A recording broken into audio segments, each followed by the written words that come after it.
السلام علیکم ورحمۃ اللہ وبرکاتہ۔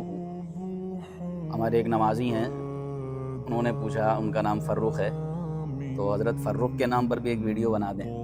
فرخ کا کیا مطلب ہے؟ کیا یہ نام رکھنا جائز ہے؟ تو فرخ بھائی آپ کے لیے ویڈیو بنا رہے ہیں ہم۔ فرخ کا مطلب کیا ہے، ہم نے لغت سے تلاش کیا ہے۔ تو فرخ کا مطلب بہت پیارا ہے، بڑا خوبصورت ہے۔ اس کا ایک مطلب ہے مبارک، برکت والا۔